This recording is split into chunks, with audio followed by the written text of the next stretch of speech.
ഹാരിസ് ബീരാൻ മുസ്ലിം ലീഗിന്റെ രാജ്യസഭാ സ്ഥാനാർത്ഥി. നാളെ പത്രിക സമർപ്പിക്കും. ഭരണഘടന സംരക്ഷിക്കലാണ് ദൗത്യമെന്ന് ഹാരിസ് ബീരാൻ പ്രതികരിക്കുകയുണ്ടായി. ഇതിന്റെ കൂടുതൽ വിശദാംശങ്ങൾ നൽകാൻ തിരുവനന്തപുരത്ത് നിന്നും ഡി ബിനോയ് ചേരുന്നുണ്ട്. ബിനോയ്, മുസ്ലിം ലീഗിന്റെ രാജ്യസഭാ സ്ഥാനാർത്ഥിയെ പ്രഖ്യാപിച്ചിരിക്കുന്നു. ഹാരിസ് ബീരാനായിരിക്കും. നാളെ പത്രിക സമർപ്പിക്കുമെന്നാണ് അറിയാൻ കഴിയുന്നത്. എന്തൊക്കെയാണ് കൂടുതൽ വിശദാംശങ്ങൾ?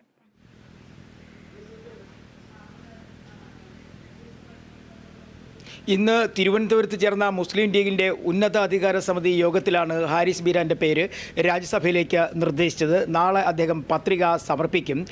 അതായത് ദില്ലിയിലെ സുപ്രീം കോടതി അഭിഭാഷകനാണ്. മുസ്ലിം ലീഗിൻ്റെ പ്രധാനപ്പെട്ട കേസുകളെല്ലാം തന്നെ സുപ്രീം കോടതിയിൽ വാദിക്കുന്ന ഒരാൾ കൂടിയാണ്. CAA ബന്ധപ്പെട്ട് മുസ്ലിം ലീഗ് കൊടുത്ത കേസും ഒപ്പം തന്നെ മുത്തലാഖ് കേസും ഒക്കെ തന്നെ ഹാരിസ് ബീരാൻ ആയിരുന്നു അന്ന് ലീഗിന് വേണ്ടി വാദിച്ചത്.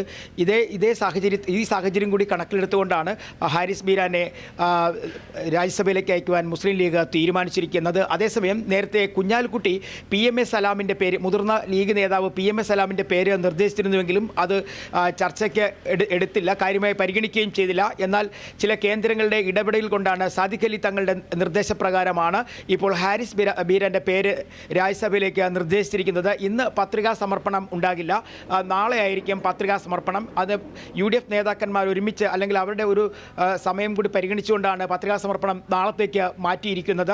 നാളെ രാവിലെയാണ്, സമയം വ്യക്തമായി പറഞ്ഞിട്ടില്ല. നിയമസഭ കൂടി ചേരുന്ന സമയമായതുകൊണ്ട് കൃത്യമായും UDF നേതാക്കൾക്ക് കൂടി പത്രികാ സമർപ്പണ വേളയിൽ പങ്കെടുക്കാൻ കഴിയും എന്നുള്ള ഒരു സാഹചര്യം കൂടി കണക്കിലെടുത്താണ് നാളത്തേക്ക് മാറ്റിയിരിക്കുന്നത്. എന്തായാലും വലിയ പ്രതിസന്ധികളില്ലാതെ ലീഗിൻ്റെ രാജ്യസഭാ സ്ഥാനാർത്ഥിയെ കണ്ടെത്തുവാൻ കഴിഞ്ഞിരിക്കുന്നു എന്നുള്ളതാണ് ഏറ്റവും വലിയ പ്രത്യേകത.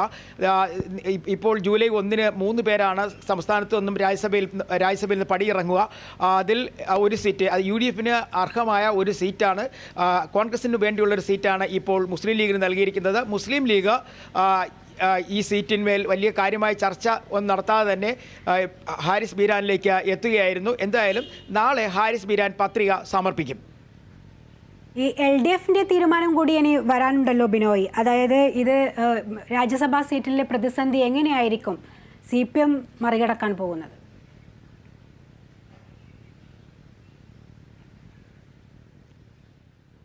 അത്തരം കാര്യങ്ങളൊക്കെ LDF യോഗം വൈകുന്നേരത്താണ്. ഇതുമായി ബന്ധപ്പെട്ട വിവരങ്ങൾ നമുക്ക് ലഭ്യമായിക്കൊണ്ടിരിക്കുന്നേ ഉള്ളൂ. 4 മണിക്കാണ് LDF യോഗം.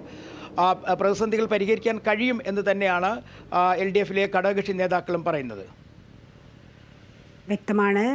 ഹാരിസ് ബീരാൻ മുസ്ലിം ലീഗിന്റെ രാജ്യസഭാ സ്ഥാനാർത്ഥി നാളെ പത്രിക സമർപ്പിക്കുമെന്നാണ് അറിയാൻ കഴിയുന്നത്.